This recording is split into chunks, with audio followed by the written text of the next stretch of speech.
Good afternoon, and welcome to today's webinar titled Fueling Network Growth and Improving Care with Cohort-Driven Market Intelligence. My name is Jeanette Wider, and I'm Managing Editor of Healthcare Innovation.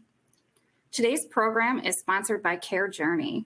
Thank you to our sponsor and to our audience for giving us your time and attention today. Before we get started, we have a few housekeeping details. To submit a question, please use the Q&A box to the left of your video window. At any time, you do not have to wait until the end of the program. For technical issues, please press F5 to refresh. And if that doesn't work, you can submit a question with your issue through the Q&A panel.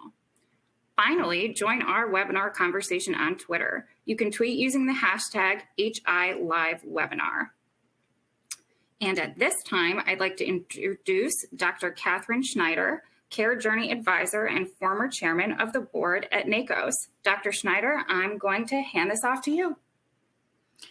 Thank you so much. I'm so excited to be here with my three fabulous panelists to talk about cohort-driven market intelligence. I want to just briefly give a little more introduction about myself. I have been working in the ACO space for about 2 decades now, and I'm currently an independent advisor to CareJourney. I've been a CEO of a very large ACO in the Philadelphia region, multi-payer. I've been a chief medical officer for a software company, and as mentioned, I was also somewhere in there chairman of the board of NACOS. So I've had a lot of fun seeing what everyone's doing around the country, and conversations like today's really excite me.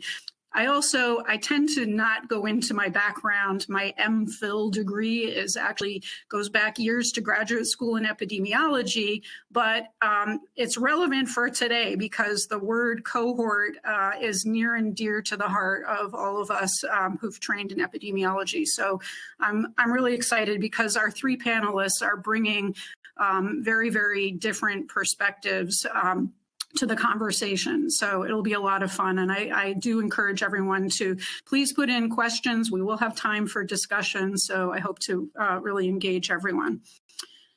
Go ahead. So just very quickly, if you're not familiar with CareJourney, it is a data analytics platform that can bring in claims data on more than a couple 100 million lives, multiple payer types, Medicare fee-for-service, Medicare Advantage, Medicaid, commercial data, as well as our customers' own data. And it really serves several different broad use cases that are shown on the left. So market and cohort intelligence, building, growing, curating networks, making smarter contracting decisions, i.e. being able to look at data that you would not normally have access to. It's anonymized, of course, but being able to actually see the patients in your market and the providers in your market that you may not be currently engaged in a contract. Looking at leakage, referral patterns, very importantly, assessing provider performance with large data sets, again, maybe beyond what you have for your own claims data, and better managing at-risk populations, which also plays into the cohort analyses that we're going to talk about today. So again, today we are really going to be looking at some of the key use cases for patient and provider cohort analyses. These three panelists that we have are really innovative, leading value-based care organizations that are driving their growth and performance using these tools. And we will talk about how to use cohort data to improve patient outcomes. So without further ado, I want to tell you who our guests are today. First up, we'll have Jen Clare, who's the Chief Analytics Officer of VillageMD. And as we get into the presentations, each panelist will tell you a little bit more about their organization. Next, we have Dr. Kevin Fosnacht, who's the VP of Clinical Network and Strategy for Time Care, THYME. And then we have Anna Hanshu, who's the Chief Product Officer for Porter. And again, it's going to be really fun because these are three value-based care organizations, but very, very different in nature and very different in their use cases. So it's going to be a lot of fun.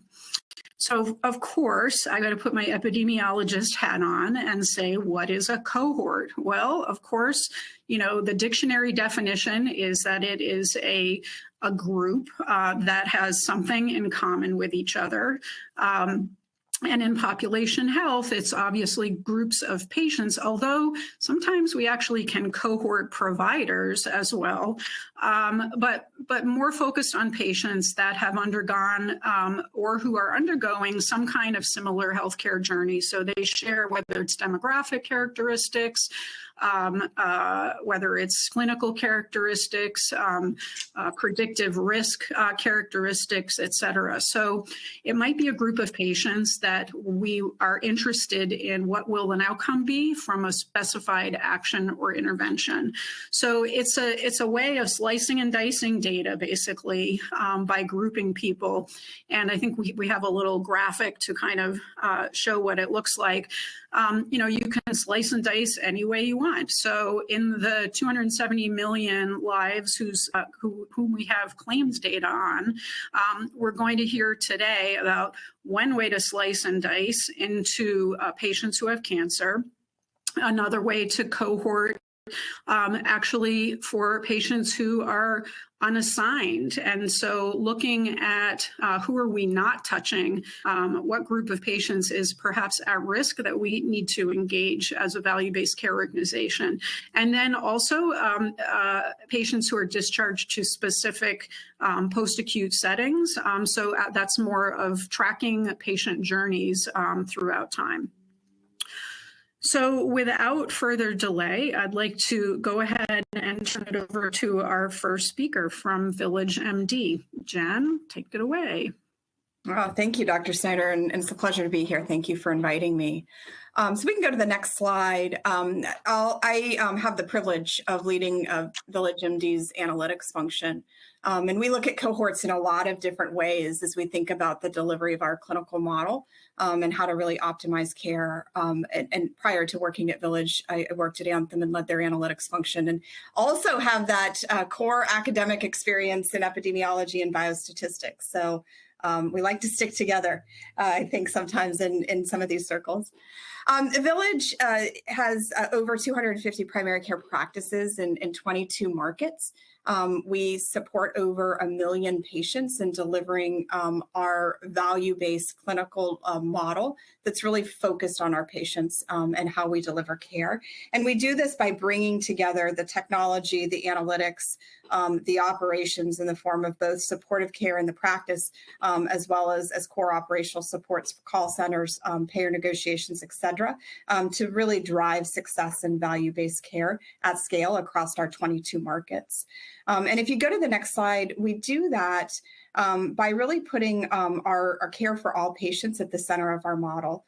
So our primary care clinicians and providers are supporting patient cohorts, whether they are our Medicare fee-for-service, Medicare Advantage, commercial populations, and Medicaid patients. And so we're taking care of all of those patients as they seek primary care, as they come into our office. And it's really important for us to have a unique understanding of those different patient compositions as we think about the delivery of our care model and managing those patients.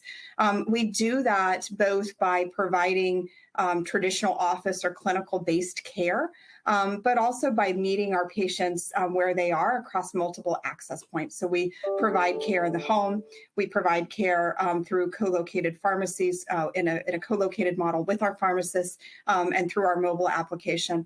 And even in that context, being able to understand our patients and understand their usual needs for care and being able to think about how our clinical model can drive care for those different access points becomes really, really important to the way that we practice medicine, to the way that we deliver analytics and care.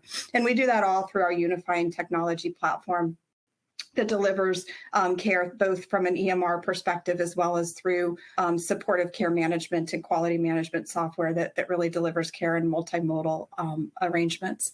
And through that process, really Village is focused on taking a huge amount of data, both data that we curate as well as data that we source from partners like CareJourney, to be able to really optimize the care that we give to patients, to understand their unique clinical, socioeconomic, and risk-based needs, and be able to deliver that customized care to that patient. And as we'll talk about in a moment, the CareJourney tool helps us to complete some of the information that we don't know because we don't have enough sample size, because we don't have enough volume in market, or we don't care yet for those patients. And it helps us understand what that unique composition looks like. We coordinate care across the healthcare ecosystem. So while we have a good understanding of the care that we deliver through our EMR, it also is important to us to understand that post-acute setting and what happens in that post-acute setting. It's important for us to understand what happens for specialist care. And so we use CareJourney's tool to help us there. And then we also provide a very high-touch customized model. And so it's important for us to understand the clinical composition and care patterns of those clinical patients so that we can really deliver that best-in-class care. If we go on to the next slide, really the number of times and the ways that we think about cohorting our patients, our providers, our markets, our practices is really unlimited. And we look at this every day to understand what's really going on in the care delivery of our patients. And it's really important because it's easy for us to look at an aggregate trend and think that we're moving the needle or delivering value, and not realize underneath that trend that there's a certain cohort that we're missing, or a certain cohort that's not getting care. And so we are constantly delving deeper into the data, delving deeper into different patterns of care, different patterns of utilization, different patterns of clinical risk, to be able to really complete that picture and understand where there's opportunities to deliver better care. Some of the biggest examples of how we think about cohorts at Village. First, we spend a lot of time working with our clinicians and looking at that clinical disease burden. And sometimes we're looking at very, very small patient sizes. Sometimes we're looking at very small events or diagnoses. And so our ability to go beyond the walls of our data and tap into some of the larger data set within CareJourney helps us complete that picture and better understand the patients to a statistical reliability in a way that we can really look at the pattern and the experience. As a growing organization that continues to add additional practices and providers into our model, we're often looking at the early patterns of care of a practice or a provider before they even partner with Village, or just as they are starting to practice with Village. And so an understanding of those unique patterns of care through the CareJourney tool can really help us complete the picture and understand where to focus on first. Helps us understand kind of what that baseline opportunity is, and really engage with our patients, really engage with those practices to drive care as quickly as we can. Social determinants of health and really thinking about health equity is something that I think is on all of our minds as we try to think about how we improve outcomes, not just for some of our patients, but for all of our patients. And so the ability to look again across a larger data set and understand those opportunities, especially as Village expands into new markets and new geographies, becomes really, really important. We know healthcare is delivered locally. We know that it's really important to understand those patterns of care locally. And so it's very helpful to us to be able to look at those patterns of care early on and understand how to really customize a model there. And then finally, the ability to just look at the utilization patterns, both for the patients that we care for, as well as the patients who may not be attributed to us, but are attributable to us, sort of in that sort of usual care sphere, becomes really important. And it helps us think about how do we better outreach to our patients and make sure that they're getting the usual primary care that we know is sort of a hallmark of good cost management, of success and value-based. So these tools are really important to us to be able to really think about the very specific clinical model that Village provides to our patients and gives via our primary care practices. And it's also really important as we think about just how do we optimize care as quickly as we can? How do we take this ambition that I think many of us have to improve health and try to learn as much as we can as quickly as possible to just really optimize care for all of our patients. That's great. And, you know, you had to say it when we first met to talk about today's program. You had to explain it to me a couple of times because I'm just not used to thinking about cohorts of providers, but you have really sort of expanded, you know, any group that you're kind of following through time. And so certainly looking at your provider performance as they've been in the model for a longer time, this is a very interesting way to think about things. Yeah, we think about it as getting into the hearts and minds, right? We have such eager physicians that our ability to explain some of the patterns of care that are sort of intuitive, but they may not see, it becomes really an important lever to get engagement early on, and then helps us differentiate that performance long term. Absolutely. So great. Thank you so much. Okay, moving on to time, and Dr. Kevin Fosnock, take it away.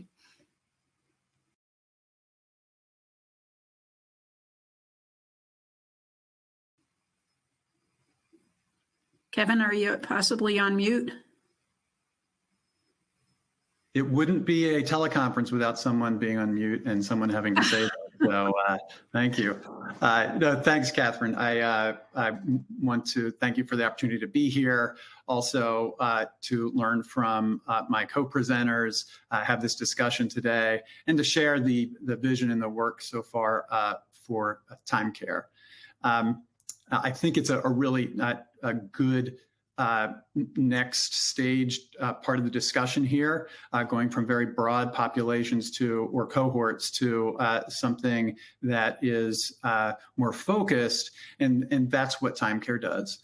Time Care is a value-based care company that is whose goal is to radically improve the cancer journey experience for patients, their caregivers, and providers.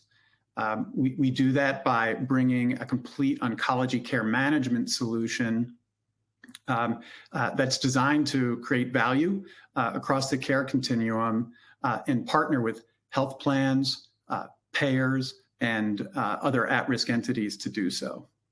Our model is really has a threefold focus, and the first at the top of the screen is high-touch tech-enabled navigation. That consists of our oncology nurses and lay care partner care team who are assigned to a patient with cancer or suspected of having cancer, and they stay with them with frequent contact in a very close and defined way through their cancer treatment and afterwards. They are enabled with our tech platform that allows them to target their efforts, be efficient, and we use analytics to support that platform. And we'll get to how we do that in just a bit.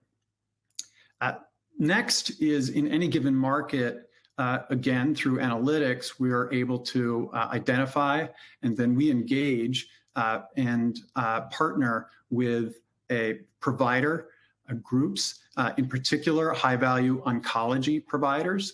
And this is where, again, I'll call out, Catherine, your note of what Village MD is doing of creating cohorts of providers. That, too, we believe is essential to improving care. In this case, and what often vexes population health efforts is a focus on specialists. And in this case, of course, there's a focus on oncology providers, and not just oncologists, medical oncologists, but radiation oncologists, the surgeons that support cancer care, et cetera. So we, through our care team, partnering with the patient, their caregivers, and then this emerging network of high-value providers are aimed at ensuring that the patient is getting the right care at the right place and at the right time. Below, you'll see just our to-date engagement rates. Over 3/4 of the patients that we reach out to enroll with our program. We have the vast majority of our patients engaging with our care team at least monthly, typically much more frequently than that. And 95% of our patients stay with us through their cancer journey. Fueling all of this is that third part, which is our analytics and actionable insights. And this is where we really come to the core of our discussion today, and where we have partnered with CareJourney to inform our efforts. Zach, can you go to the next slide? Cohort intelligence informs all of our interventions aimed at creating value for patients, providers, and our payer partners. At the center of the actionable insights we derive from these analytics is really a population health approach. All of these interrelate, as most on the call probably understand if you're even on this webinar. The first is to define which kind of cohort or population that we are working with. This is complex in any circumstance, is particularly complex for cancer care, given that cancer is actually multiple diseases and stages and treatment types. And so defining that itself requires a lot of effort and expertise. Risk stratifying, not just with demographics and diagnoses, but also with social determinants of health factors, other patient factors that they report to us through our care team. And then understanding utilization, where patients are getting their care, what care they're getting, and as was mentioned earlier, what care they're not getting that they should, and understanding the attributable costs associated with that utilization is a very important part of how we're thinking about our cohort. And again, to reemphasize, understanding provider, not just attribution where patients go, but how they go from one provider to another, especially in the cancer journey, which again can be so complex. So this provider to provider journey that patients take is so critical to the cancer journey experience. So these insights then we surface through our evolving tech platform that we call TimeBox. We surface that to our care team navigators and allows them to do their work. That work includes prioritizing and sequencing targeted outreach. When did the patient get their first treatment, and can we contact them in a timed way relative to that first delivery of chemotherapy? How does that have to change over the course of someone's chemotherapy in terms of frequency of contact? Tailoring cohort-specific solutions to address barriers to care. A patient who has, for example, a major surgery as part of their cancer journey is going to have very different needs, solutions, and barriers probably than someone who doesn't have surgery as part of their cancer care. And then, of course, tracking the work we're doing with our patients and monitoring the impact of those interventions. We bring these insights then into our creation of our provider network. Through these analytics, we're able to identify gaps in available provider coverage. We can establish channels to enable access and care coordination, be it through a simple communication like rapid access to their triage team of a practice, or regular updates about how a cancer patient is doing. We can design clinical transformation interventions where we see gaps. For example, where do we need to bring augmented palliative care to a certain set of provider groups that might not have that? And then we're able to bring care cost continuum continuum of care cost to our provider groups, both to engage them and then also to create our agreements with them and how we can manage this cohort of patients over time. Zach, you can go to the next slide. This is just a visual depiction of the first step in defining a population. In this case, it was our partnering with CareJourney in a Medicare patient population in the setting of direct contracting, evaluating potential alignment, the hard work of defining cancer-specific criteria, including, and especially as important in cohort management, is the time period boundaries, especially for a condition like cancer, where we would start and stop understanding where our interventions need to be, and then identifying where these providers were, or where these patients were, where they were getting their care, and how to reach them directly and with the provider groups that they're seeing, to create our cancer cohort of the patients we would manage, understand their costs, their risk profile, and then work with our health plan partners and our provider partners to improve the cancer journey experience. I think that's my last slide, Catherine, so.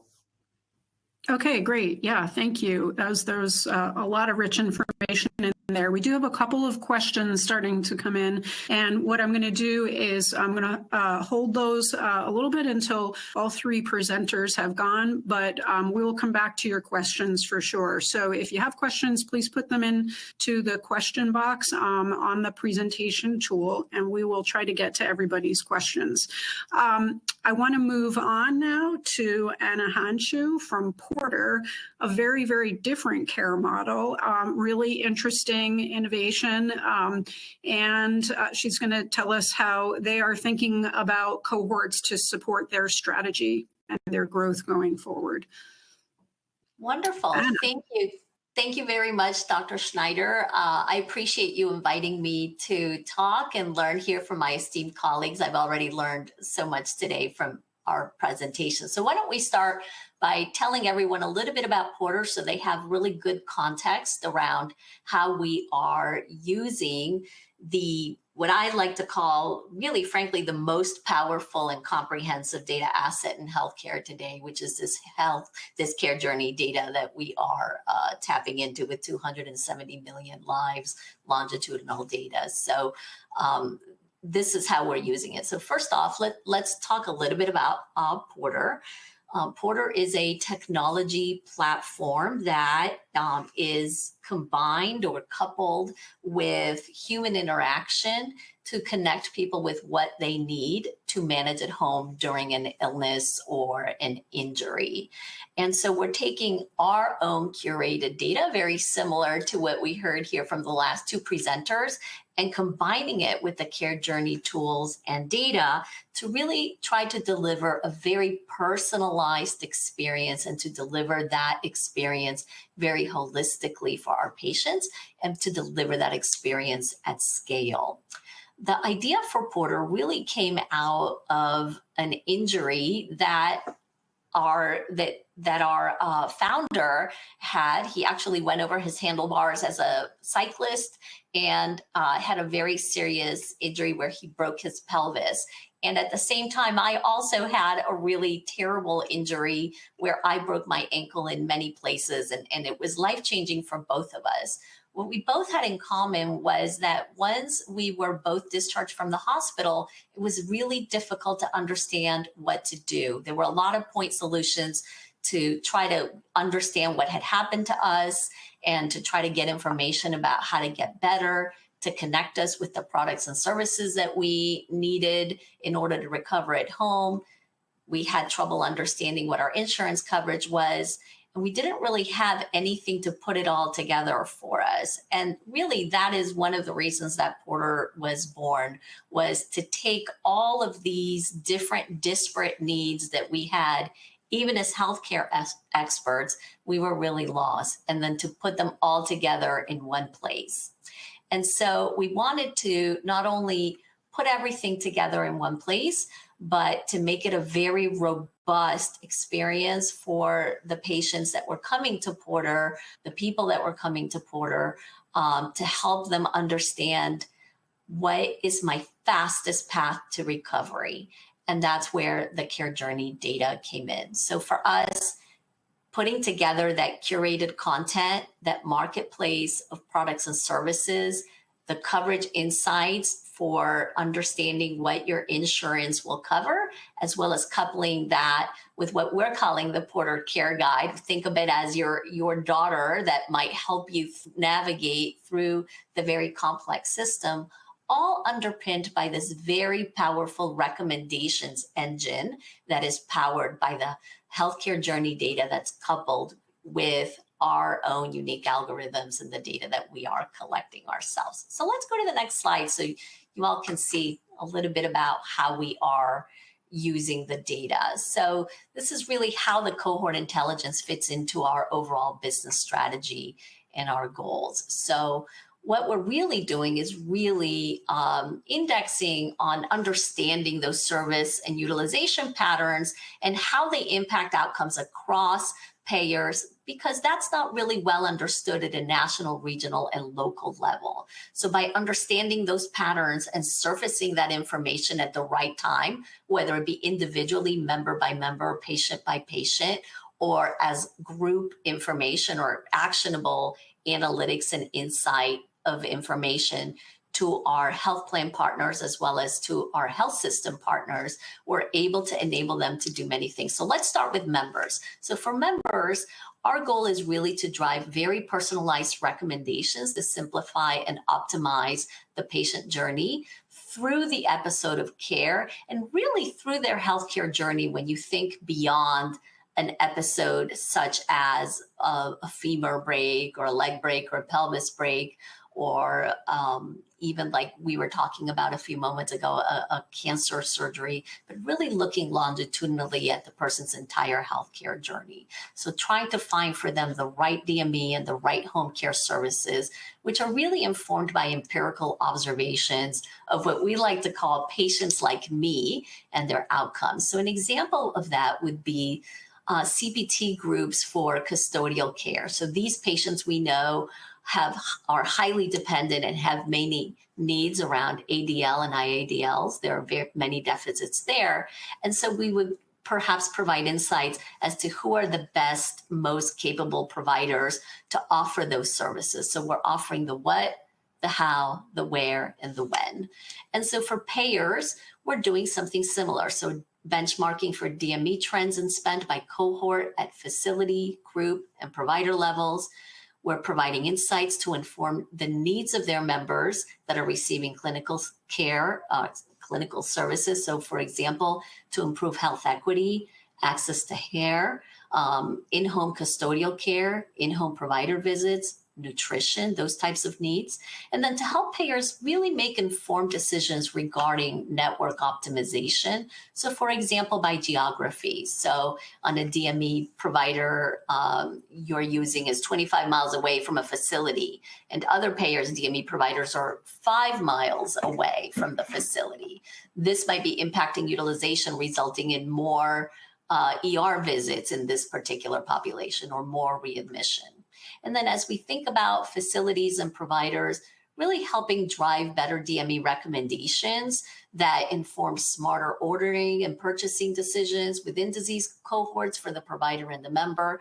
And again, basing on those types of things such as readmissions, emergency department utilization, and overall total cost of care over a period of time. And then finally, service benchmarking trend and spend by service type and cohort to improve access to care and to expand networks in the right places. So let's go ahead and go to the next. Let's go to the next one. Great. And so the actionable insights that we're really trying to deliver within this unified ecosystem, here were two of our goals that we can describe of how we use the care journey data. So our first goal was through the recommendation engine to enable those personalized recommendations through the engagement platform by understanding the condition cohort. So think people with a specific chronic condition, or you can also think about folks that had a specific procedure that took place. So once we understand that and we understand those service utilization patterns, well, what can we do? How does that data help us? Well, again, we can analyze trends and prevalence and spend and utilization metrics, and we can compare them geographically by county or along with the provider and facility level analytics, and we can break out those patient populations by age, sex, and race, again, enabling us to make the best possible recommendations that are really based on what each patient is going to find valuable for each specific patient.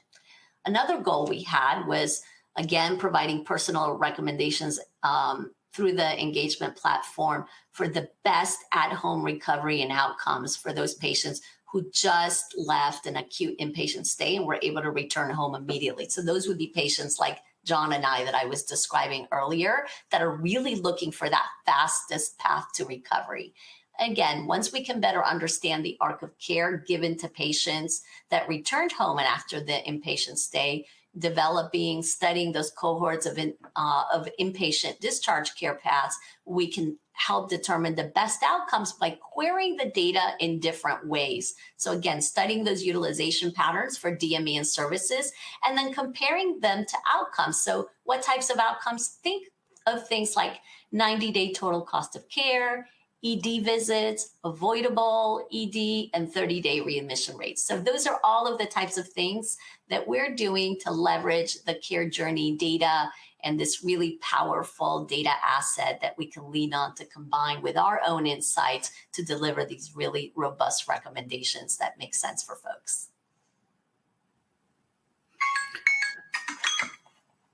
Great. Thank you so much. Very interesting.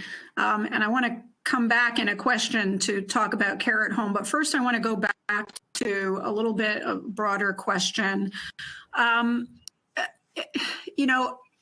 We go back and forth, even in terms of the care journey product development, but in my prior lives looking at how do you analyze data, how do you develop care models, even just operationally at a practice level. I'm a family physician.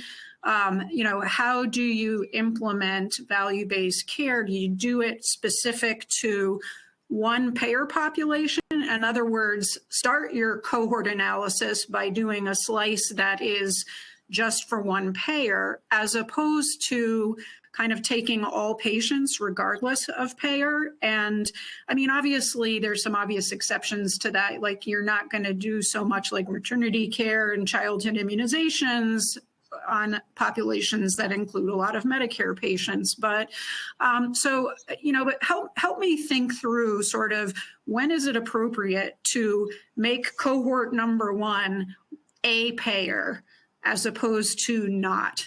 And I think I'm going to ask Jen, do you want to take a shot at that from your perspective, since you're really that primary care point of view at VillageMD?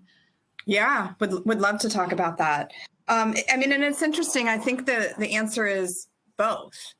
There are times where I think it's very appropriate for us to be looking at, from a provider or practice perspective, the entirety of the patient panel and understand the patterns of care for that patient composition and panel as a whole, right? Regardless of whether that's a commercial patient, a Medicare Advantage patient, or a Medicare fee-for-service patient, understanding the pattern of visits, understanding the prevalence of disease, understanding the post-acute care space, and understanding how patients kind of move in and out of episodic care is really important. And particularly for Village, as we look at different patterns of care across practices and across markets, there's so many insights that we can glean from just those utilization patterns, those access patterns, those outcomes patterns that really look kind of across all lines of business. And certainly I have learned from our providers and our physicians that are taking care of patients every day that they're not looking for whether or not it's an MA patient or a fee-for-service patient. Oftentimes, it's not even a commercial patient versus a Medicare patient. It's what's in front of that patient and what they need at the time in the encounter that matters. And so our ability to really kind of look at holistically how we're delivering care and then make those comparisons, find those opportunities to improve the model, to be more proactive, to give and deliver better care for the entirety of the population is really important.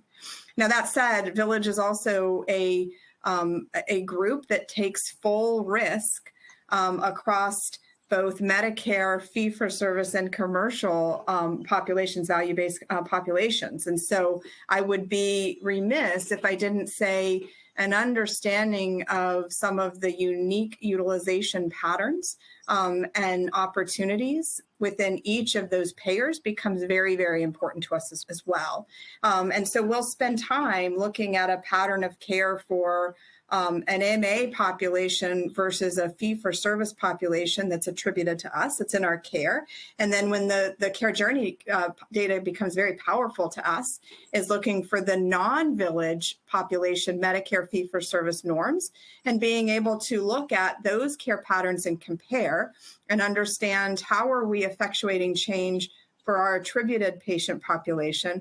How does that compare to the Medicare fee-for-service population overall? And how do we learn from that to continue to deliver better care for our patients, at every single interaction point?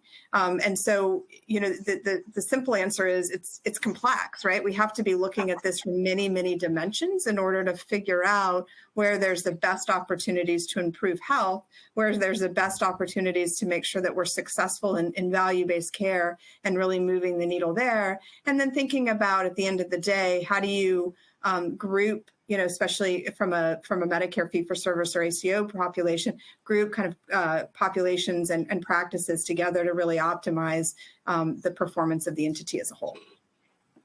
Yeah, that's a great answer. I mean, it is complex. And so having the ability to look at things from multiple lenses can only help you. But certainly from a contractual point of view, important to be able to cohort starting with a payer population, but from a care model point of view, not so much from the frontline clinicians. Nothing drives them crazier, right, than having to sort of do things multiple ways, depending upon what card the patient happens to be carrying, possibly like that month, week, year, whatever.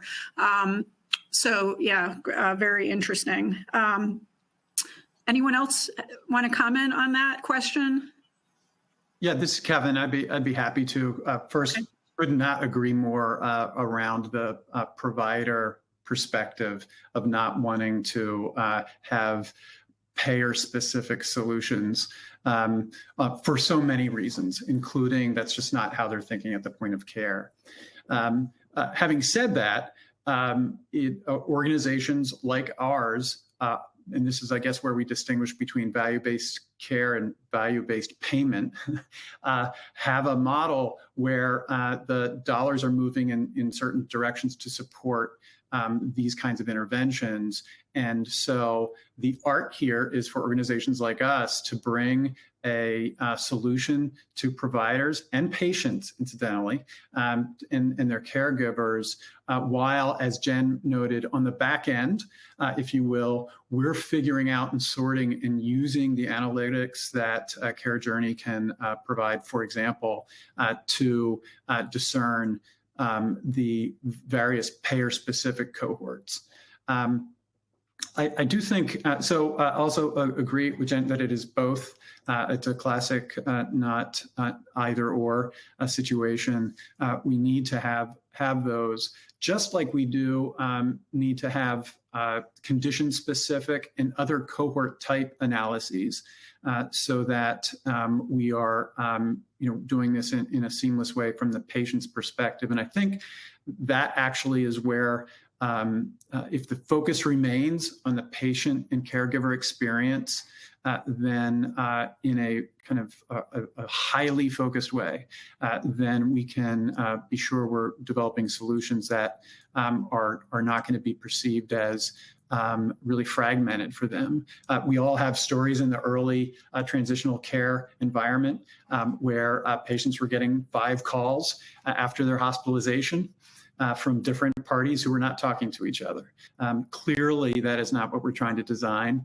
And that's where the both payer partnership and the provider partnership are really essential to this work, as we both find a way to face patients with low friction, empathic solutions.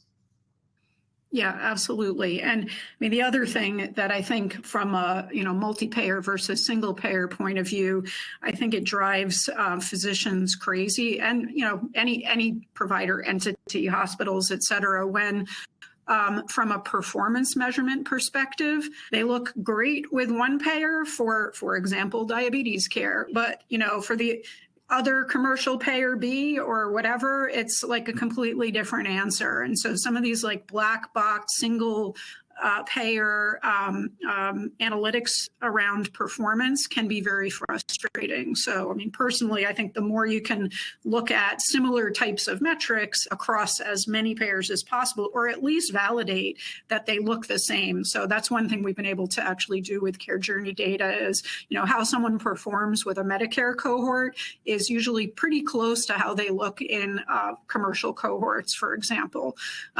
So interesting. All right.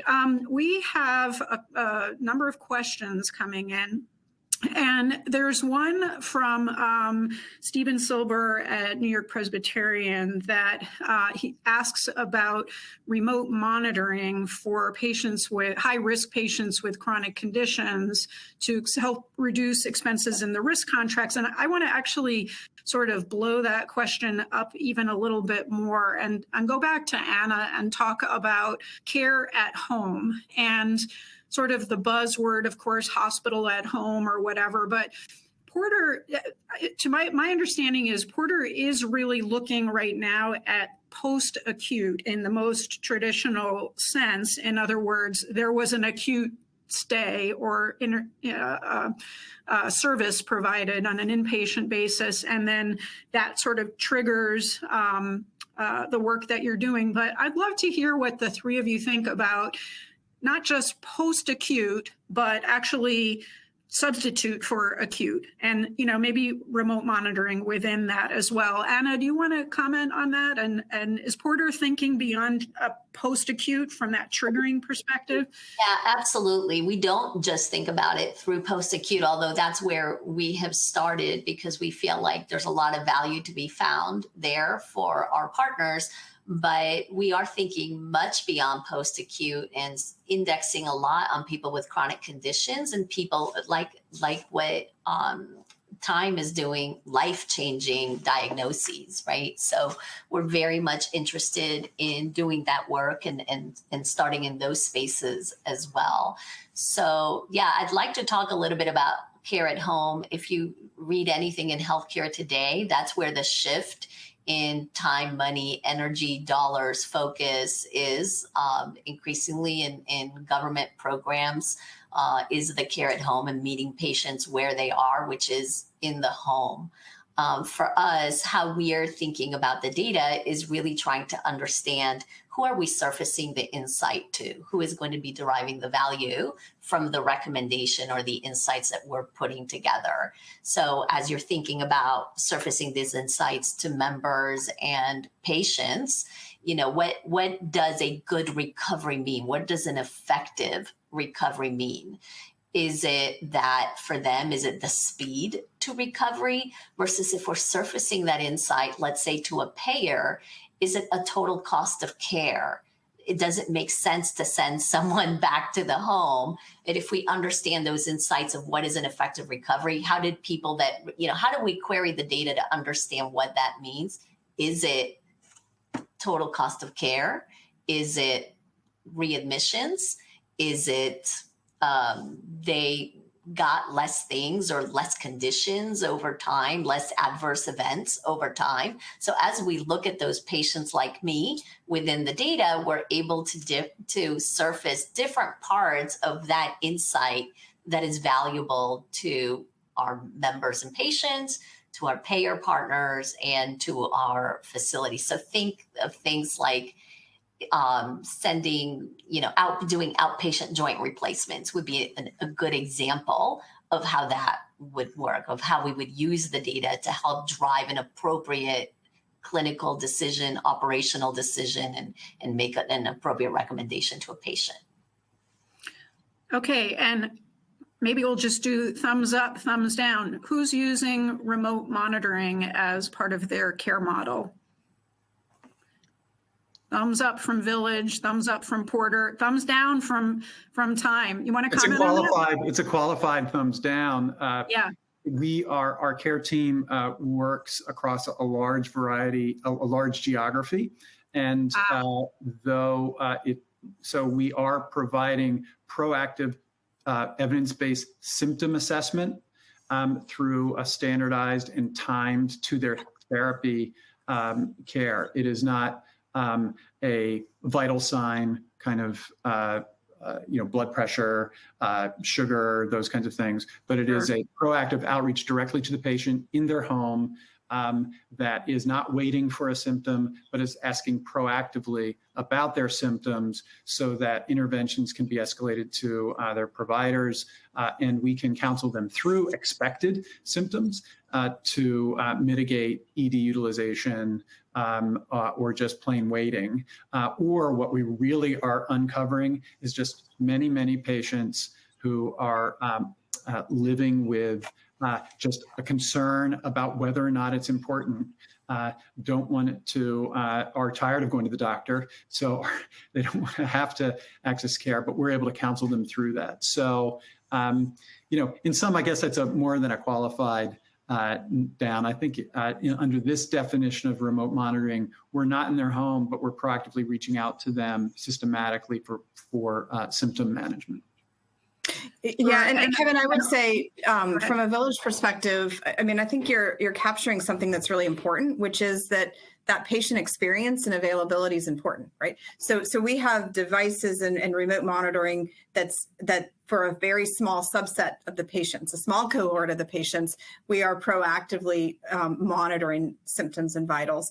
But there's also an availability through our digital app and a poll through that app to ask patients about how they're feeling and an ability to intervene when a patient has a question or is really not feeling well and is trying to figure out where to get care. And I think it's both, right? As we're trying to think about behavior change, we have to change this perspective around availability of the system and where you go get care. And so that's how, we're really thinking about it, as both us supporting our patients and identifying escalations, as well as a patient knowing that there's a care team that is available to them to help counsel. And, that to me is what, is kind of permeated through this entire conversation, is this idea of availability and support across all of the stages of health.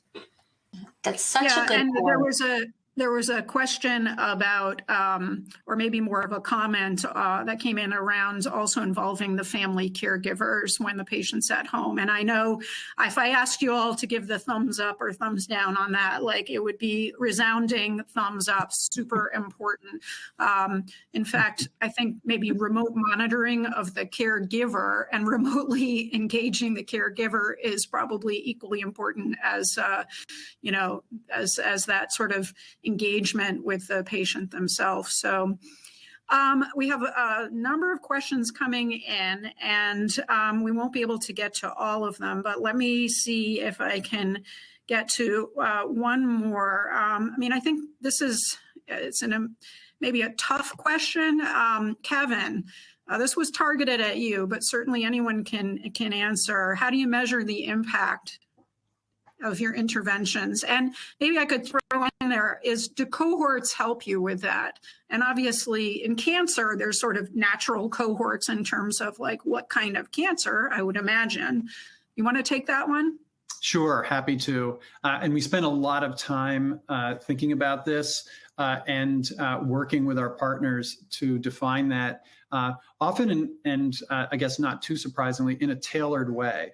So the impact across the care continuum for cancer can be measured in a variety of ways.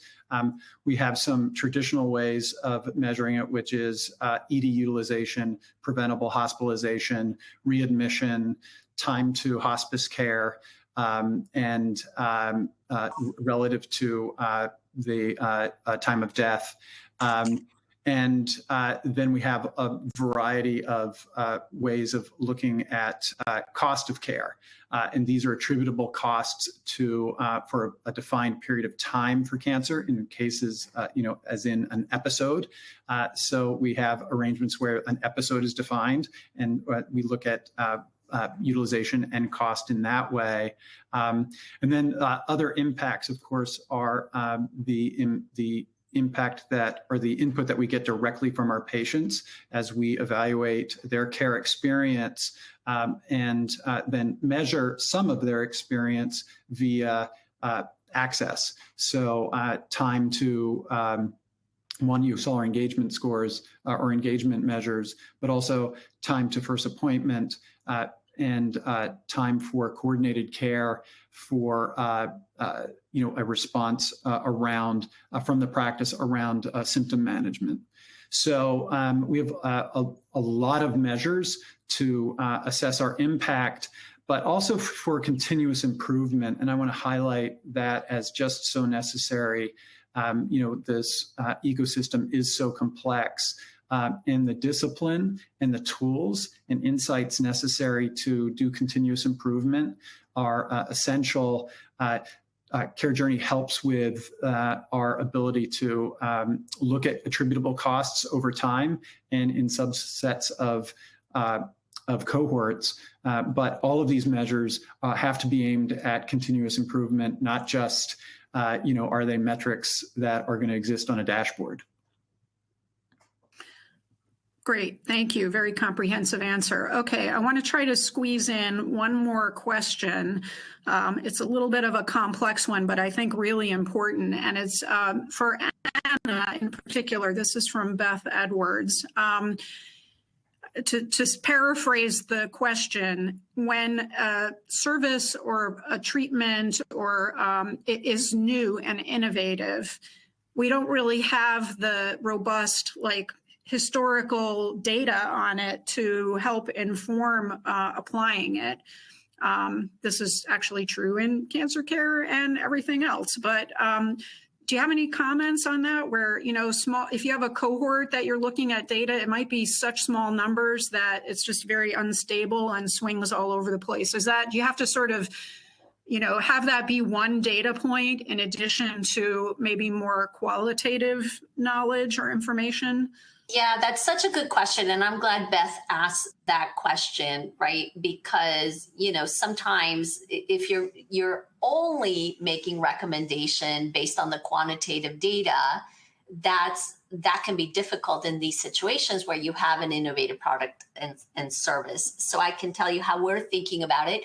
We haven't run across it yet because the Care Journey data has been so robust with 270 million lives, where we've had to look at a really innovative area, and perhaps, time might have some examples there. But for us, the way we're thinking about it is exactly as you said, just being really transparent about the number of data points that we have. Not only are we recommending actual products and services, but also educational and other content that we would like the person, to drive the person to have more self-efficacy and health literacy around their health and condition.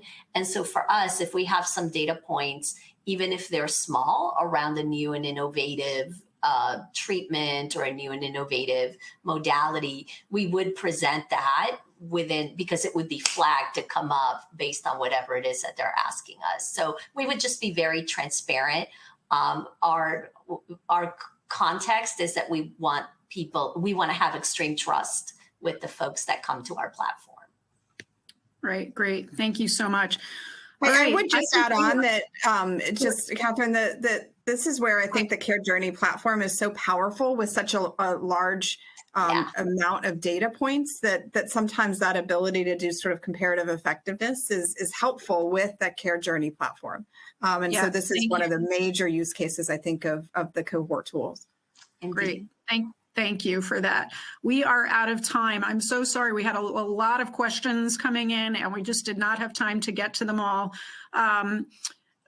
There is an offer, however, up from Care Journey, which is essentially if you are interested webinar attendees can get a free report from CareJourney. You can put yes in the chat, or you can email us at info@carejourney.com. And with that, I'm going to turn it back over to our host, Jeanette at Healthcare Innovation, to wrap up for us. Thank you, Dr. Schneider. And I want to thank all of our presenters today for an excellent webinar. I would also like to thank our sponsor, CareJourney, for making today's program possible. Finally, I want to thank everyone in the audience for joining us. We hope you'll join us again in the future for another Healthcare Innovation webinar. And this concludes today's presentation.